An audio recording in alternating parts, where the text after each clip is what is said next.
Hello everybody! Hey, it's time for another movie review. This time we're going to review the movie Won't You Be My Neighbor?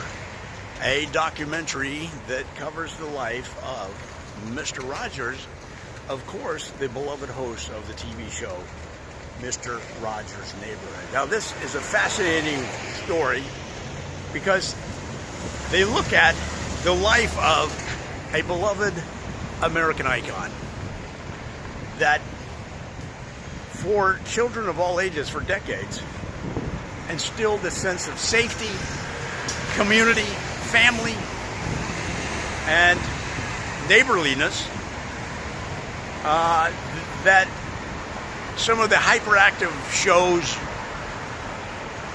weren't able to do. And he just used a calm demeanor, some homegrown effects, sound effects and music, and some neighbors. Some neighbors would come in and they'd visit and they'd learn about the neighbor.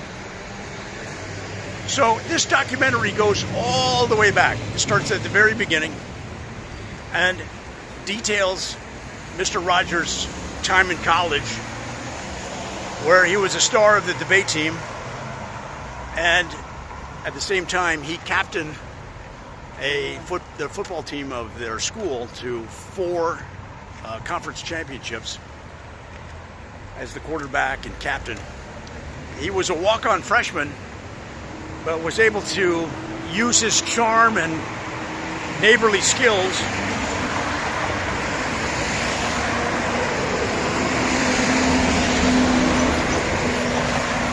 to lead the team and overcoming. Before he got to the school, the team was 0-16. The first year that he captained the squad, they went 16-0 and won their conference championship. Now, unfortunately, when they went to the Liberty Bowl their first year, they were not successful, and nor were they successful in the subsequent 3 years that he was quarterback, where they went to the Pita Bowl, they went to the Raspberry Bowl, and his senior year, they went to the Lemon Rind Bowl.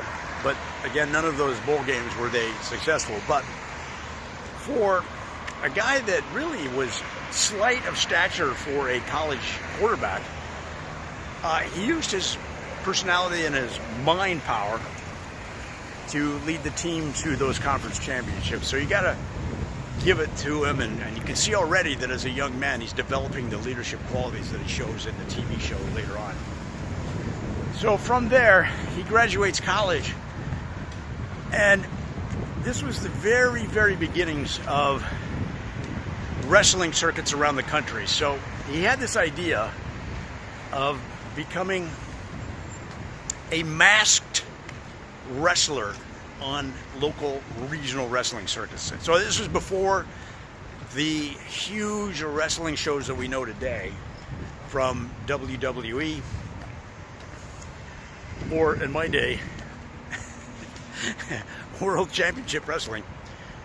And he took on a couple of different characters in the wrestling ring. He did it for 5 years. The first 2 years, he was the angry waiter, and he came out with a tray, and he was just very abusive to the referee, to the ring girl, to the audience.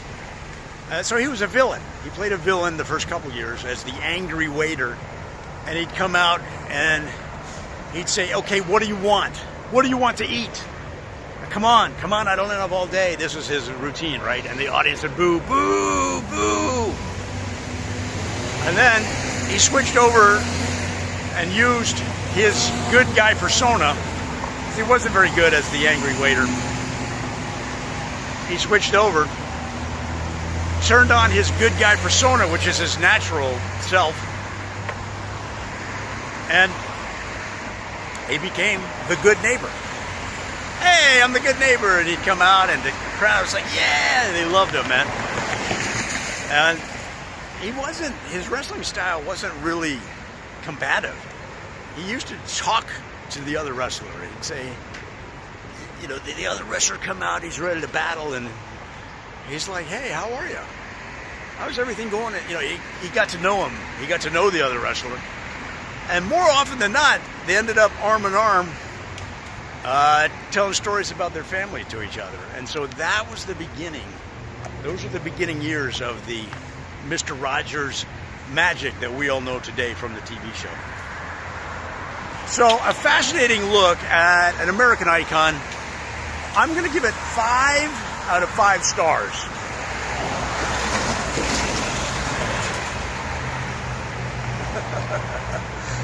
Go see it.